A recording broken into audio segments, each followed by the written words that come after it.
अ, sir स्वागत है आपका। तो मैं पॉइंट्स पे बोलिए सर, डिस्कस बोलिए। करना चाह रहा हूँ। मैं एक पॉइंट पे डिस्कस करना चाह रहा हूँ सर जी, कि हमें एक पॉइंट पे बहुत ज्यादा प्रॉब्लम फेस करने को मिल रही है कि हमको हमारे समण संघ को और विस्तार करने में जो प्रॉब्लम्स हैं, मैं उस पे एक पॉइंट पे डिस्कस करना चाह रहा हूँ। और उसमें हमारे ही लोगों द्वारा हमारे ही लोगों द्वारा एक ऐसा कार्य किया जा रहा है जो हमारे लिए बहुत घातक सिद्ध हो रहा है। वो है हमारे बहुत सारे साथी जो किसी न किसी संगठन से, किसी न किसी समिति से जो जुड़े हुए हैं और जो टाइम नहीं दे पाते। उनको ऐसा लगता है कि मैं पे बैक टू सोसाइटी तो करूं, वो करना चाहते हैं, मगर वो जिस रूप में कर रहे हैं वो रूप बड़ा खतरनाक है। वो खतरनाक कैसे हैं? वो पैसा देते हैं, सालाना देते हैं, मंथली देते हैं। तो जो संगठन है ये क्या कर रहे हैं, ये जो पैसा जो है देते हैं, ये इन संगठनों को जिंदा रख रहा है।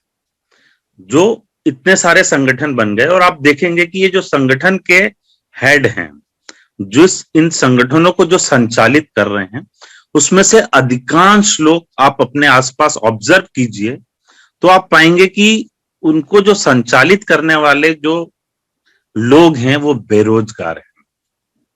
तो वो एक तरीके से अपना रोजगार ढूंढते हैं संगठन में। और वो उनका रोजगार चलता किसके है, किसके बलबूते पे है? हमारे जैसे लोग, हम में से ही बहुत सारे लोग उनको पैसा देते हैं। वो पैसा इसलिए देते हैं, वो अपनी, उनको ऐसा लगता है कि मेरे को पे बैक टू सोसाइटी, मैं अपनी जिम्मेदारी निर्वाह कर रहा हूं। मगर वो एक्चुअल में अपनी जिम्मेदारी निर्वाह नहीं कर रहे हैं, वो हमारे लिए बहुत बड़ी प्रॉब्लम क्रिएट कर रहे हैं। क्योंकि उस पैसे का ये लोग दुरुपयोग करते हैं और उस पैसे की खातिर ही लोग संगठन पे संगठन बनाए जा रहे हैं। तो इसका तरीका क्या है? बहुत सारे लोग चाहते हैं कि मैं समय नहीं दे सकता, टैलेंट नहीं दे सकता,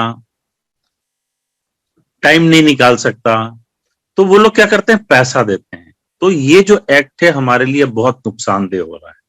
तो इसका सॉल्यूशन अपन कर सकते हैं।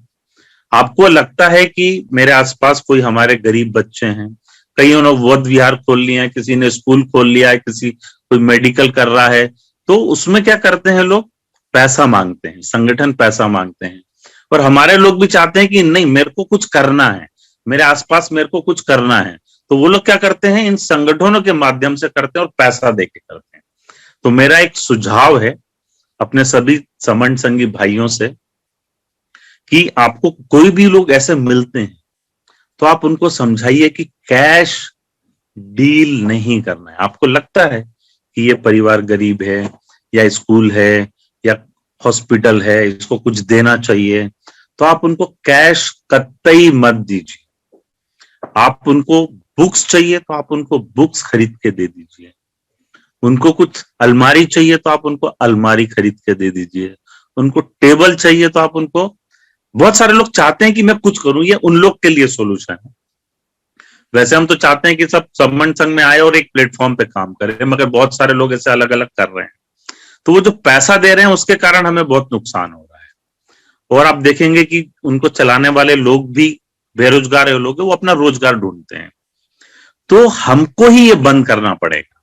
हमको वो अवेयरनेस लानी पड़ेगी कि हमारा ये काम, लोगों को लग रहा है कि मैं अच्छा कर रहा हूं, एक्चुअल में वो अच्छा नहीं कर रहे हैं, वो हमारा नुकसान कर रहे हैं, हमारे बहुजन लोगों का नुकसान कर रहे हैं। और हमारे लोग ही बिखर गए हैं, 4 लाख एक्टिव संगठन में बिखर गए हैं, और उससे फायदे की बजाय हमें नुकसान हो रहा है।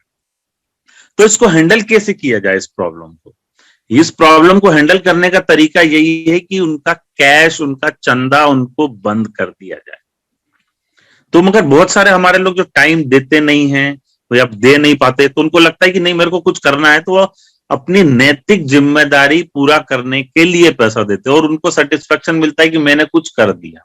तो हमको ऐसे लोगों को समझाना है कि आपका ये छोटा सा काम भला करने की बजाय हमारे लोग का नुकसान कर रहा है। तो हमको अपने आसपास जितने भी ऐसे लोग मिलते हैं जो चंदा देते हैं, उनको ये चीज समझाइए कि कैश में कुछ भी नहीं दिया जाए किसी को भी। यदि आपको बहुत ऐसा लगता है कि नहीं मेरे को कुछ हेल्प करना है, तो आप साधन दीजिए,